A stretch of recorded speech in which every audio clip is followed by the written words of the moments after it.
पूरा जीवन इनके माता पिता 15 वर्षों का शासन रहा, क्या क्या इन्होंने बिहार को बदहाल बिहार बनाया। यहाँ उद्योग, आज रोजगार की बात करें, क्या रोजगार हुआ करता था माता पिता के शासनकाल में? अपहरण रोजगार होता था, क्राइम रोजगार होता था, संगठित अपराध रोजगार हुआ करते थे। कि चाहे वो महागठबंधन के लोग हो या फिर एनडीए के दूसरे जितने भी घटक दल हो, सभी लोग एक सुर में इस बात को स्वीकार करते कि नीतीश कुमार जी मतलब विकास, जिन्होंने बिहार में विकास किया है। नहीं नहीं, बिल्कुल नहीं। देखिए, नीतीश कुमार जी का जो आशीर्वाद रहा है, वोट बैंक रहा है, वो विकास के आधार पर रहा है। तो हम लोग अब सीट शेयरिंग से बहुत आगे बढ़ चुके हैं। सीट शेयरिंग तो बहुत पीछे का मामला हो गया, अब तो चुनाव की तैयारी हो रही है। और पिछली दफ़ा हम लोगों ने 2019 का जो लोकसभा इलेक्शन था, हम लोगों ने 14 में 40 में 39 सीटें हमने दिया था, एक सीट हम नहीं देने में कामयाब हुए थे। तो हम सभी लोग being a worker of the JDU, हम लोग कहीं ना कहीं कमिटेड है कि इस बार हम लोग 40 की 40 सीटें एनडीए की झोली में हम लोग दे सके, ताकि सेंट्रल में एक मजबूत सशक्त सरकार बननी है और बिहार का 100% रिप्रेजेंटेशन वहाँ पे रह सके। एनडीए में सीट शेयरिंग का फॉर्मूला तय नहीं हुआ है, लेकिन लोकसभा चुनाव की तारीखों का ऐलान हो गया है। 7 चरणों में चुनाव होगा। अभी हमारे साथ जदयू की प्रवक्ता अंजुम जी हैं, बात करेंगे। सिर फटोवल की बात चल रही है एनडीए में। सिर फुटबॉल की बात एनडीए में नहीं, इंडिया गठबंधन में चल रही है। थोड़ा सा करेक्शन आपको करने की ज़रूरत है। एनडीए गठबंधन में तो सभी चीज़ें स्पष्ट हो चुकी है। हाँ। और एनडीए गठबंधन के जितने भी घटक दल है, जेडीयू भी वन ऑफ द घटक दल है उस गठबंधन का, हम सब लोग तो चुनाव की तैयारी में है। अब सीट शेयरिंग की कहाँ बात हो रही है कि माथा फुटवल और सर फुटवल की बात हो रही है, ऐसा कहीं कुछ नहीं है। कोई डाउट नहीं है, कोई किंतु परंतु नहीं है। सारी चीज़ें स्पष्ट हो चुकी है और हम अब चुनाव की तैयारी में हैं। बताया जा रहा है कि चिराग पासवान और पशुपति पारस के बीच में कुछ तालमेल बैठ नहीं रहा है सीट शेयरिंग को लेकर के। देखिए, एक चीज़ मैं बहुत ही स्पष्ट कर दूँ आपको कि मैं जनता दल यूनाइटेड की प्रवक्ता हूं और मेरी अकाउंटेबिलिटी इस पार्टी से संबंधित जो भी सवाल रहेगा उसका जवाब देना है। अब दूसरे दलों में क्या है, उन दलों के बीच में, और एक दल ही नहीं कह लीजिए, एक परिवार का मामला है, तो पारिवारिक विषय है, परिवार का आपसी उन लोग का क्या है, उसमें कहीं से भी बोलना मेरा उचित नहीं होगा। और ये मेरा कोई क्षेत्राधिकार भी नहीं है, क्षेत्र भी नहीं है। ये उसको स्पष्ट करेंगे। लेकिन एक चीज़ तो मैं बहुत क्लियर कर दूं, एनडीए के तो साथी है ना। नहीं, बिल्कुल। तो वही तो कह रही हूँ कि हमारा गठबंधन किसके साथ है? भारतीय जनता पार्टी के साथ है। भारतीय जनता पार्टी और जेडीयू, इन बिटवीन ये दोनों पार्टियाँ, पॉलिटिकल पार्टियाँ, कहीं कोई डाउट नहीं है। हम स्पष्ट कर चुके हैं हम कितने सीटों पे लड़ेंगे, भारतीय जनता पार्टी कितने सीटों पे लड़ेगी, और उसके अनुसार हम लोग अपने अब चुनाव में लगे हुए कि देखिए, being a worker of the Janata Dal JDU, एक हम लोग को कोर कसर जरूर रहता है कि बिहार में नीतीश कुमार जी का लीडरशिप है। और पिछली दफ़ा हम लोगों ने 2019 का जो लोकसभा इलेक्शन था, हम लोगों ने 14 में 40 में 39 सीटें हमने दिया था, एक सीट हम नहीं देने में कामयाब हुए थे।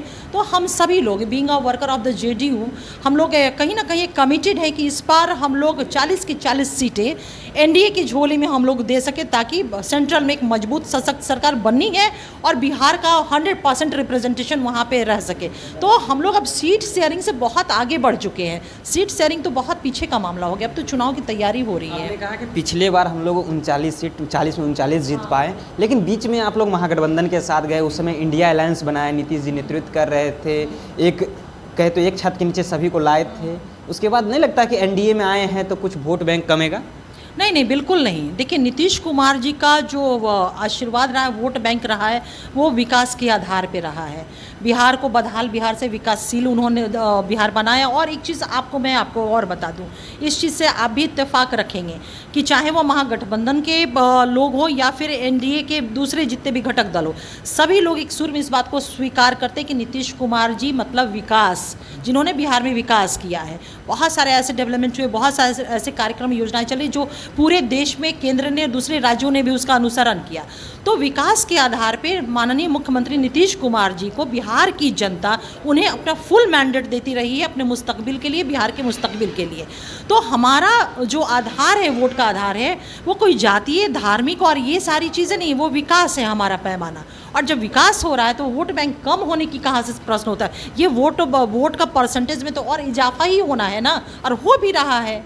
लेकिन तेजस्वी यादव और महागठबंधन जो है वो 17 महीने के कामकाज को लेकर के जनता के बीच जा रही है और कह रही कि 17 महीने में जो हमने किया वो किसी ने नहीं किया। नहीं, ये गलत वो बयानबाजी कर रहे हैं, बिल्कुल absolute false statement made out कर रहे हैं। आपको मैं बता दूं कि ये जितनी भी नौकरियां मिली मोर देन 5 lakhs, वो हमारे आदरणीय नेता नीतीश कुमार जी का जो 2020 का असेंबली इलेक्शन था, उस इलेक्शन में 7 निश्चय पार्ट 2 जो जनता से उन्होंने कमिटमेंट किया था, और नीतीश कुमार जी को जाना ही जाता है कि मैन ऑफ द कमिटमेंट, जो जनता से वादे करते उसको वो पूरा करते समय सीमा के पहले।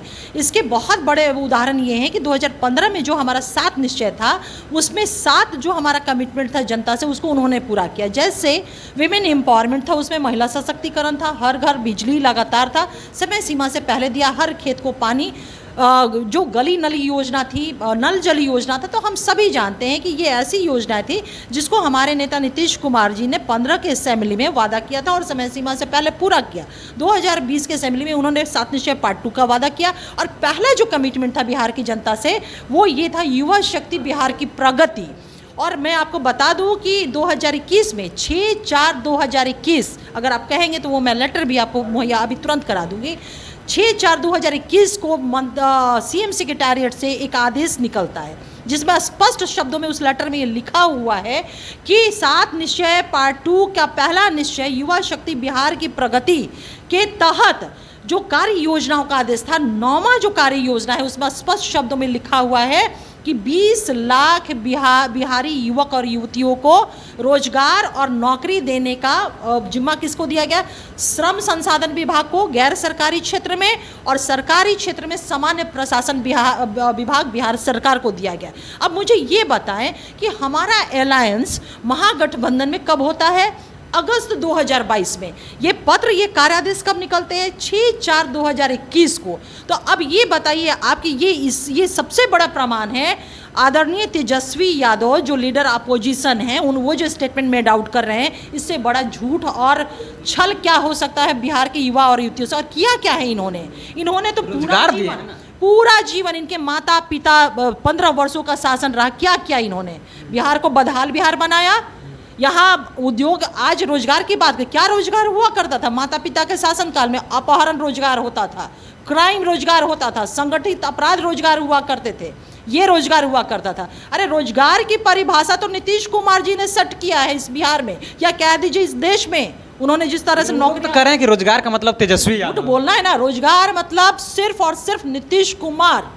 ये बात कान खोल करके मैं उनको कहूँगी कि सुन लीजिए, झूठ बोलना बंद करिए, छल करना बंद करिए। बिहार के युवक और युवतियाँ बहुत समझदार है, उनको पता है कि उनका मुस्तकबिल, उनका भविष्य नीतीश कुमार जी के लीडरशिप में, उनके हाथों में ही महफूज है। और यही कारण है कि हर बार 2005 से लगातार नीतीश कुमार जी, हमारी संख्या कम हो सकती है भी कम, मैं स्वीकारती हूँ, लेकिन नीतीश कुमार जी के नेतृत्व में एनडीए चुनाव लड़ा, महागठबंधन चुनाव लड़ा, और नीतीश कुमार जी के लीडरशिप को बिहार की जनता ने फुल मैंडेट, अपना पूरा आशीर्वाद दिया अपने मुस्तकबिल के लिए। चुनाव का तारीखों का घोषणा हो गया है, लेकिन सीट शेयरिंग फार्मूला तय नहीं हुआ है, कब तक लग रहा है? सीट शेयरिंग फार्मूला तय हो चुका है। कितने पर लड़ेगी? हम तो कह रहे हैं जेडीयू 16 सीटों पे लड़ रही है चुनाव, 16 पे लड़ रही है हमारी, इसमें कहाँ किंतु परंतु है। आप लोग के माध्यम से ही जानकारी हम लोग को भी मिली है। चलिए, तो इस बार जेडीयू जो है वो 16 सीटों पर अपना तैयारी कर रही है, यानी कहे तो 40 पर तैयारी चल रही है, लेकिन 16 सीट पर जो उम्मीदवार जेडीयू उतारेगी। फिलहाल आप सच टॉक्स देख रहे थे, मेरा नाम ऋषि है।